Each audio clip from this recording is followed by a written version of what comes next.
Ahora con ustedes, Tiempo de Estudio Maná.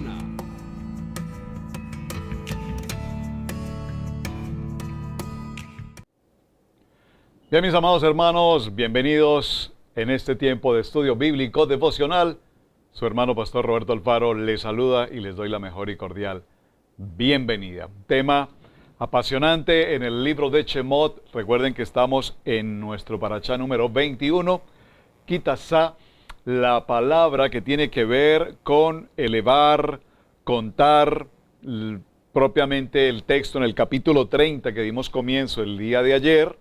Nos habla en el capítulo 30, en el verso 11, Yahweh le habla a Moshe diciendo, cuando tomes. Y vimos cómo esta expresión, cuando tomes, aunque pareciera ser una traducción un poco difícil de comprender, teniendo en cuenta que la expresión correcta más que kitasa debería ser kitispor o kitinet, que significa cuando cuentes. Y hablamos ayer, gracias por sus mensajes, veo que hubo mucho interés con respecto al tema.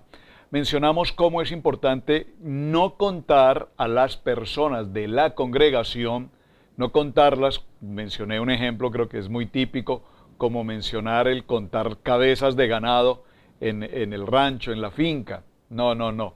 Es una prohibición por demás el contar a las personas numéricamente.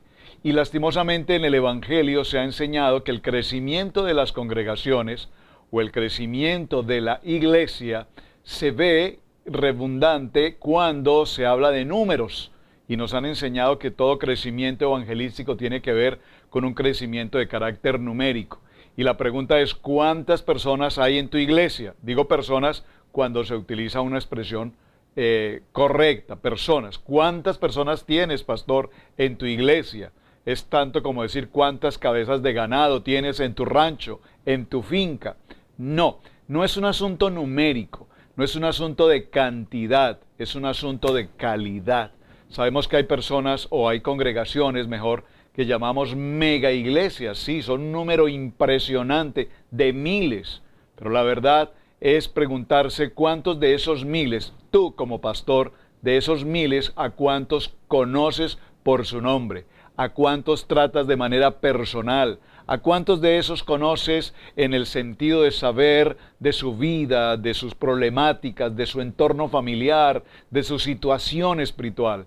Entonces vemos que simplemente nos limitamos a presentar un mensaje emotivo, un mensaje de prosperidad, un mensaje de milagros, pero realmente no conocemos absolutamente a nadie, tal vez aparte de unos cuantos cercanos, líderes, eventualmente ancianos, y de allí en adelante no conocemos absolutamente a nadie. Entonces, repito, a lo largo de los años se nos ha enseñado el concepto numérico, el contar a las personas y establecer estadísticas numéricas. Pero no es lo que la palabra nos está indicando acá.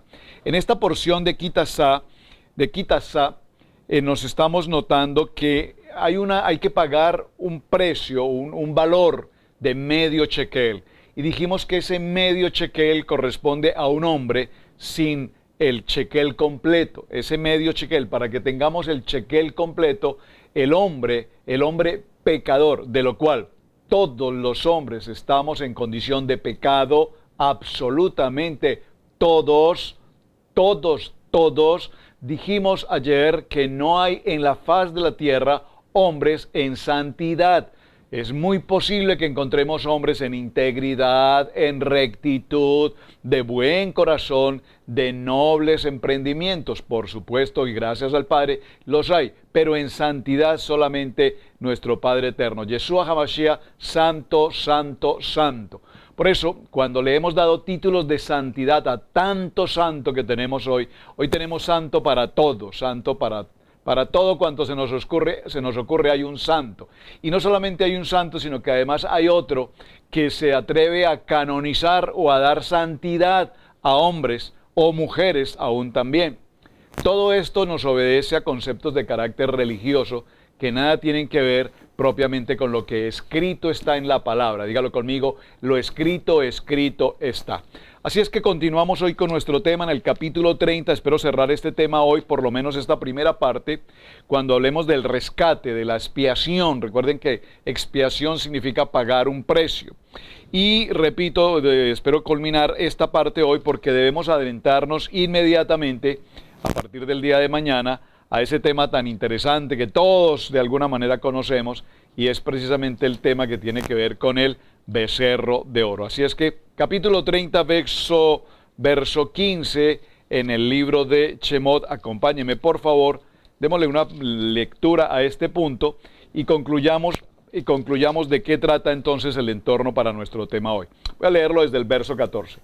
Todo el que se inscriba en el registro desde los 20 años de edad en adelante dará ofrenda a Yahweh. Atención al verso 15. El rico no pagará más, ni el pobre pagará menos de medio shekel. Observen, medio shekel. Medio shekel. Cuando den la ofrenda a Yahweh como expiación por sus personas. Tú recibirás el dinero de expiación de los israelitas y lo asignarás al servicio del Mishkan, de la carpa de reunión, y les servirá a los israelitas como recordatorio delante de Yahweh, como expiación por su persona. Entonces, vemos que aquí hay algo bien interesante en este punto. Otra circunstancia que se requiere del medio shekel, mencionamos, cuando el hombre tiene su propia voluntad, su propia fuerza, su propia intención, su propio pensamiento, sus propias decisiones, su libre albedrío, y todas sus decisiones están conforme a la voluntad del hombre, al humanismo del hombre, al legalismo del hombre, a la religión del hombre, o al pensamiento filosófico, o al tema cultural, pues cuando todo eso asiste a una persona, entonces encontramos que ese medio shekel es autónomo, pero no es un shekel entero. Es a donde quiero llegar. Cuando nosotros entramos en esa intimidad, en esa relación, en esa entrega con nuestro Padre Eterno, entonces formaremos ese shekel, formaremos el ejad, la unidad, y todo cuanto hacemos, vivimos, que comunicamos, compartimos como familia, como congregación, como personas. Dijimos ayer la importancia de dar, de sembrar y apoyar y bendecir a otros tantos, pues todo lo que sembrares, eso sin duda también cosecharás. Entonces vemos aquí hay una característica en el verso 15 muy interesante.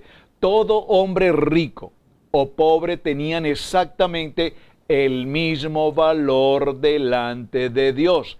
El rico no pagará más, ni el pobre pagará menos. Y esto es muy interesante, mis amados hermanos, como lo menciona Éxodo capítulo 30, verso 15, porque vemos que se plantea una circunstancia de pecado. Todos los seres humanos que nacimos bajo esa condición de pecado, pagamos expiación, rescate por ese pecado, para que haya esa completa libertad de la condición de pecado. ¿Cómo se obtuvo ese pago? Se obtuvo ese pago a través del madero, a través de Yeshua HaMashiach y el precio de su sangre. Ahora bien, el libro de Romanos en el capítulo 3 y en el verso 23, un texto bíblico que todos también estoy seguro de que todos conocemos, nos dice, por cuanto todos pecaron y están destituidos de la gloria de Dios, por cuanto todos pecaron y están destituidos de la gloria de Dios. Algunos pueden haber ido más lejos en la iniquidad, en el pecado, en la rebelión, en la transgresión, por crímenes, por muchas otras circunstancias delante de Dios. Pero aquí lo importante es que moralmente presentan una situación de vida en exterior, de inmoralidad, de pecado, de iniquidad. Vimos los conceptos la semana anterior: pecado, iniquidad, transgresión, rebelión. Y entonces vemos cómo todo el hombre, toda la naturaleza humana bajo esa condición de pecado, una condenación de pecado. Ahora, la riqueza, la posición, los títulos, los logros, el peregrí, el apellido, las riquezas, las propiedades y todo lo demás no eximen no eximen de pecado. Es decir, no podemos presentar ofrendas cuantiosas o grandiosas o pactar cantidades de dinero para efectos de ser expiación de pecado. Hay una condición simple: medio shekel.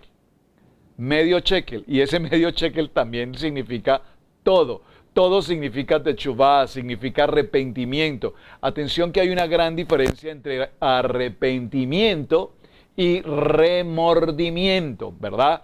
Parecieran dos palabras muy cercanas. De hecho, las comentamos con mucha frecuencia. Pero remordimiento es algo que habla a la persona y le dice: esto que estás haciendo está mal hecho. A los ojos de Dios, a la luz de la palabra, esto que estás haciendo es totalmente inmoral, es iniquidad, es pecado. Y hay arrepentimiento, y ese arrepentimiento en muchas ocasiones produce lágrimas y produce mucho malestar y produce congojas, si puede utilizar esa palabra. Pero finalmente la circunstancia se repite una y otra vez. Entonces, lo que estamos hablando aquí de expiación y el medio shekel nos va a llevar a una verdadera, auténtica y legítima relación de arrepentimiento. Y arrepentimiento significa completamente un cambio de dirección, un cambio de vida, cambiar esta manera de pensar, cambiar nuestra manera de vivir y entrar a un plan y a una dirección en el plan y en el propósito del Padre. El corazón del hombre, cuando se rebela contra todo este propósito, entonces nos damos cuenta que no logra encajar, no logra alcanzar el plan, dice la palabra, desde el cual fuimos escogidos, llamados, seleccionados desde el vientre de nuestra madre. Entonces, como consecuencia de esta situación, cada hombre tenía que dar una compensación por sí mismo. Todos debían pagar, si puedo utilizar esta expresión, el shekel, un rescate por su alma. Y en este asunto, el rico no podía dar al pobre, sino que cada hombre de manera individual debía ser llevado a una relación clara y personal con Dios en cuanto a su rescate o en cuanto a su redención. A menos que el dinero de cada uno de los censados estuviera representado en las basas de plata, él no podía ser considerado como redimido. Es así ahora. Todos deben tener un interés personal ¿en qué? En la preciosa sangre del Mesías, para realmente encontrar la salvación. Las oraciones de otro no pueden, sino son nuestros propios méritos, nuestra propia oración, mi propio arrepentimiento, mi propia entrega, mi propia relación. No es la oración de otros la que permite que mi arrepentimiento sea genuino, sea legítimo. Entonces es mi propia culpa, es mi propio pecado lo que necesito limpiar, lo que necesito despejar, lo que necesito retirar, lo que necesito redimir. Por lo tanto, cuando nosotros entramos a este proceso, es interesante notar que hoy por hoy las personas, cuando tienen facilidad económica o dinero, pretenden presentar ofrendas, y ofrendas cuantiosas o valiosas, si puedo decirlo así, y pareciera ser que al entregar determinadas cantidades de dinero, como que en mi interior, en mi alma, recuerden que en nuestra alma están ¿qué? Las emociones, los pensamientos, y esas emociones pareciera ser que se alivianan, pareciera ser que encuentran como un punto de refugio, pensando que al entregar una gran ofrenda, hacemos una gran obra de caridad y pudiésemos compensar ese gran concepto del pecado. Y lastimosamente, mis amados, es un tema que se ha manejado religiosamente por años y por años y por años. ¿Todo por qué? Por desconocimiento, todo por no conocer la palabra, todo por no estudiar la palabra, amar la palabra y vivir la palabra. Entonces el hombre, en su constante crecer y en el transcurrir de los años, ha adquirido culturas religiosas que pensamos que al ofrecer, repito, obras o al ofrecer dinero, logramos encontrar el tiempo de redención o el tiempo de expiación. Ahora, la última cosa que podemos observar en este tema del dinero de expiación en el capítulo 30, verso 16 de Éxodo, se designó que este dinero, este shekel, ese medio shekel que se tomaba, una vez se contabilizaba, podríamos saber cuántas personas habían llegado realmente, cuántas personas podríamos tener. Repito, no numeradas por cabeza, por persona, sino por un valor en cuanto a la ofrenda. Y este dinero era designado para el servicio del tabernáculo. De hecho, como ya se ha visto, se destinó para la confección de las basas de plata que formaban ¿qué? Que formaban el fundamento del santuario. La casa de Yahweh se fundamentaba sobre la redención y el pueblo rescatado se identificaba así con ella, siendo representado cada uno de ellos por el dinero que había sido entregado y representado, por tanto, en todo el valor de la plata, que lo que tipifica, recordemos que la plata tipifica la redención. El objeto era efectivamente que fuese por memorial a los hijos de Israel delante de Yahweh para hacer expiación por vuestros pecados. Por consiguiente, la plata sobre la que se asentaba el tabernáculo testificaba a favor de los hijos de Israel de que la expiación por sus almas había sido hecha. Muy importante. Ellos mismos entonces podían comprender solo débilmente este hecho bienaventurado, pero el memorial estaba siempre delante del Padre y la pregunta en aquel entonces, tal como ahora, es más bien, ¿nos ve el Padre realmente como redimidos? Saben, hace algunos meses, algunos días, compartía la palabra en una congregación. Y cuando utilicé esta palabra redimidos, viene ahora a mi corazón esta experiencia. ¿Entendemos realmente el trasfondo de lo que significa la palabra redimido? ¿Sabe? Todos decimos con tanta facilidad, somos hijos de Dios, soy un hijo de Dios, soy un redimido. Pero realmente el contexto, la palabra redimido, tienes claro qué es la palabra redención, tienes claro que es la palabra redimido. Hasta grupos de adoradores llamados redimidos, muy conocidos por demás. Me pregunto, y podría ser un punto de tarea, aunque lo hemos explicado en muchas ocasiones en episodios anteriores, pero por favor, me es muy importante para cada uno de ustedes que tengamos claridad. Tómate un minuto, por favor, ve al diccionario bíblico y busca la palabra redención, redimido. ¿Por qué soy un redimido? Soy redimido porque he pagado mi precio de redención en arrepentimiento genuino, auténtico, delante del Padre, y ahora, como congregación de redimidos, lavados y obviamente expiados por la sangre del Cordero. Pero la verdad, mis amados hermanos, es que si fuésemos redimidos plenamente en el verdadero sentido de lo que la palabra redención significa, no tendríamos los conflictos tan lamentables, tan desgastantes, tan deplorables en las congregaciones. Hermano contra hermano, pastor contra pastor, hombre contra hombre, mujer contra mujer, conflictos, pleitos, chismes, calumnias, críticas, infamias, desobediencias, hipocresía, egoísmo, vanagloria, pleitos, contiendas. ¡Wow! ¿Qué otra cosa puedo decir? Y esto estoy hablando de la congregación, comillas, de los santos. Por lo tanto, ¿cómo podemos hablar de santidad? ¿Cómo podemos hablar de congregación? ¿Cómo podemos hablar de hijos de Dios? ¿Cómo podemos hablar de redimidos cuando en nuestras congregaciones abunda todo tipo de circunstancias? Por eso repito, la semana anterior, cuando en nuestra tarea hablamos de hipocresía, cuando en nuestra tarea hablamos de pecado, hablamos de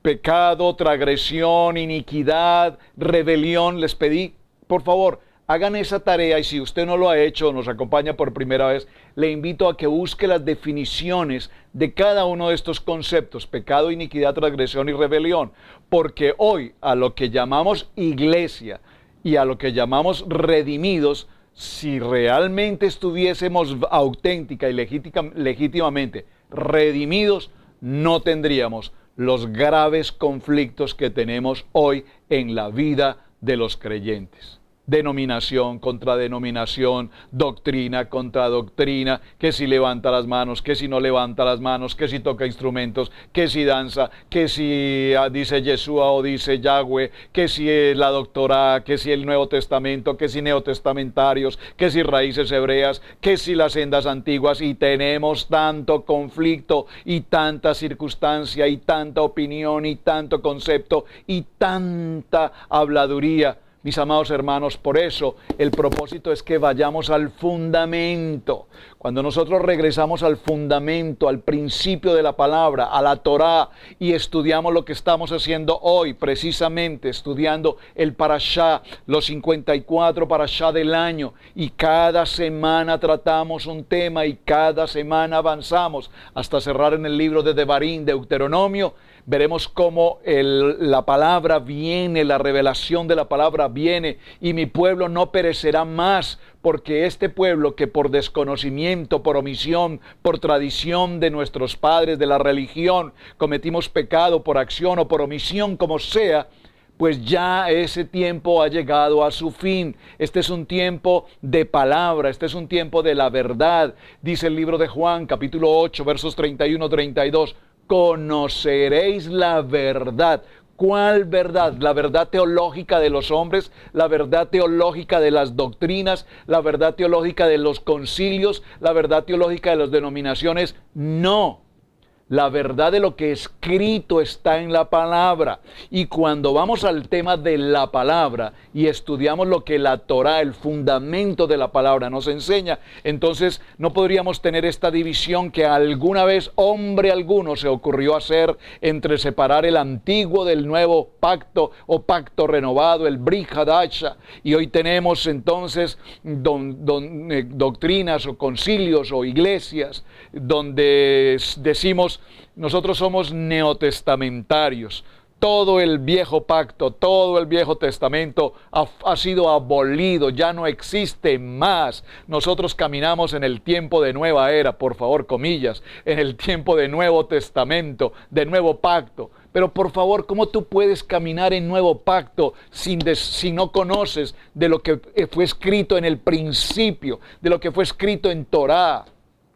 Compartía con unos pastores en estos días y les decía en un ejemplo muy simple. Hace unos meses visitamos la ciudad de Nueva York, en el sitio donde estaban establecidas justamente las famosas Torres Gemelas, y hoy se ha construido esa nueva torre gigante, impresionante, el lugar, el museo, la construcción, todo cuanto hay allí, recordando ese nefasto día del 9/11.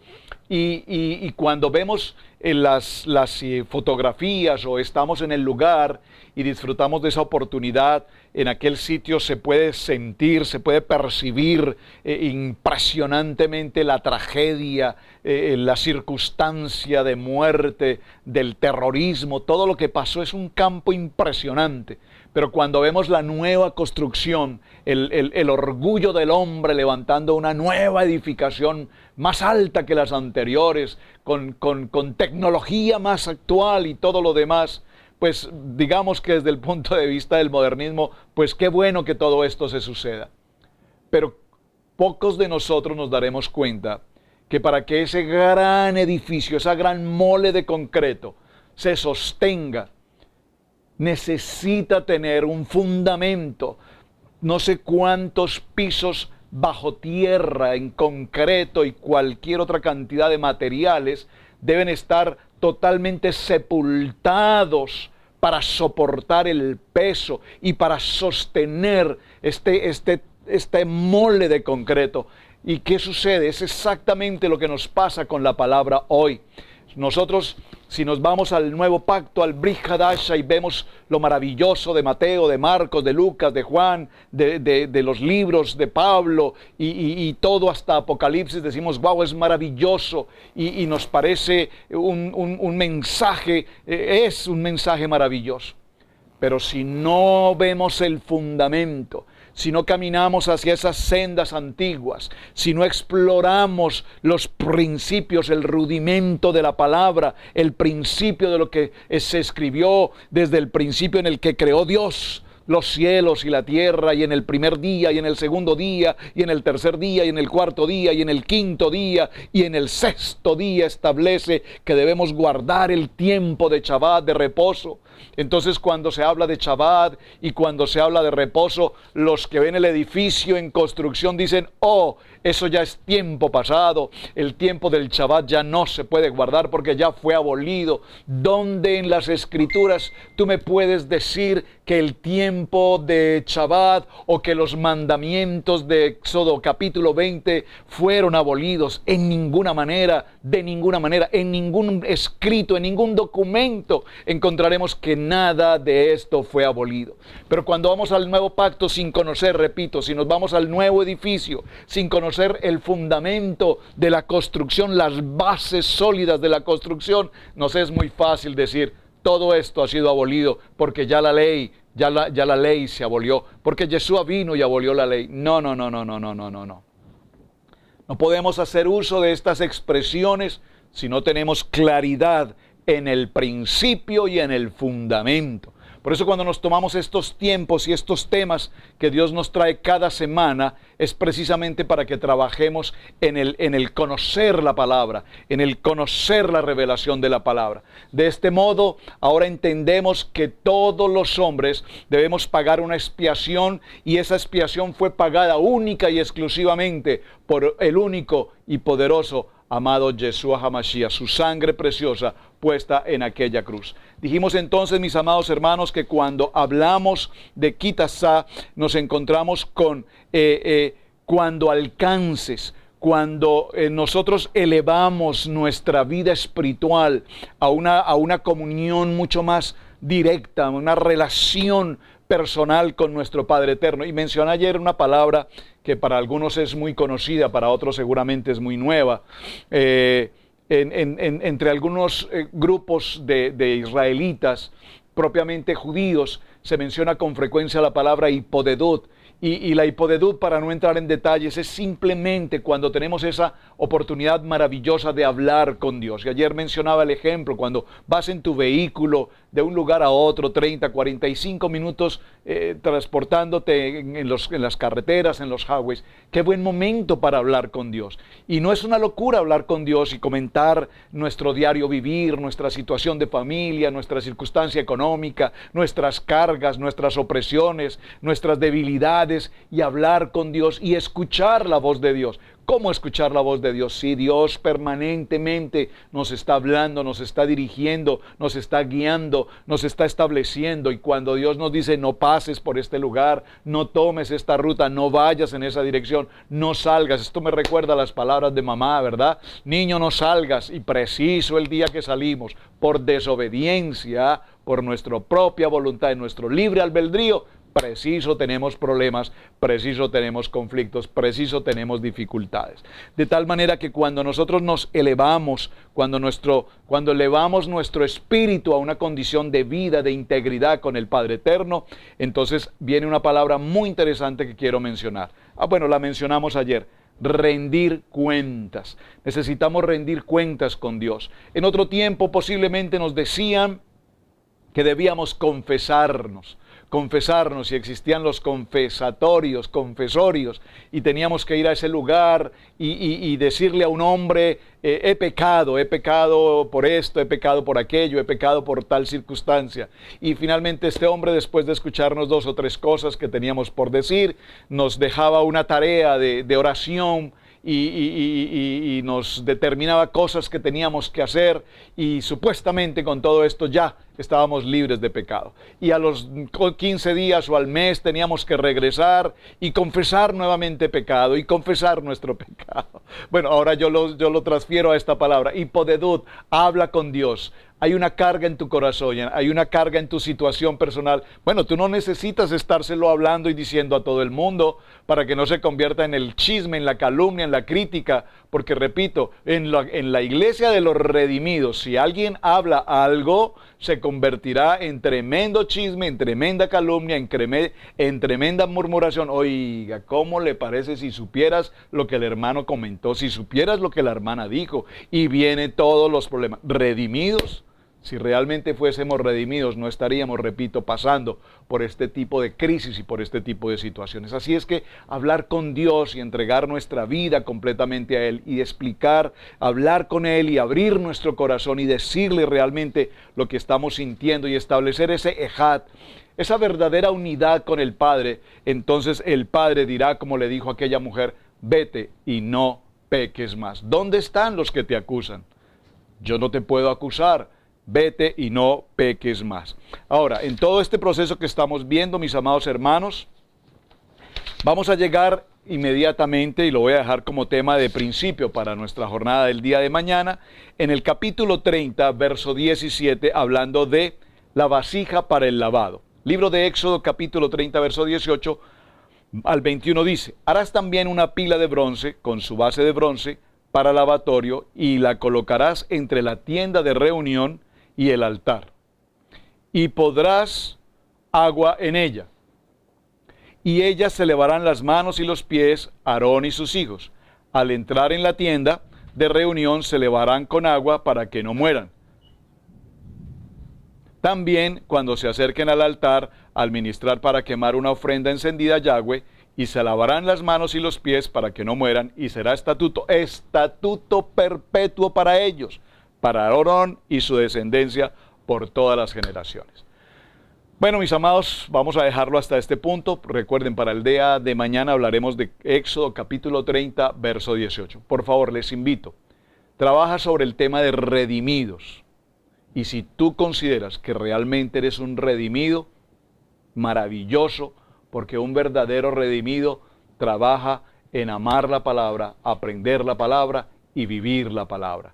Y todo cuanto brota de nuestro corazón y todo cuanto brota de nuestros labios es solamente palabra de bendición. Decir bien, jamás hablar de otra persona, jamás hablar de un ministro, jamás hablar de un hermano en la fe, porque eso no nos trae ningún tipo de bendición. Somos verdaderamente redimidos, pensemos en este punto, evaluémoslo delante del Padre y tomemos una conclusión.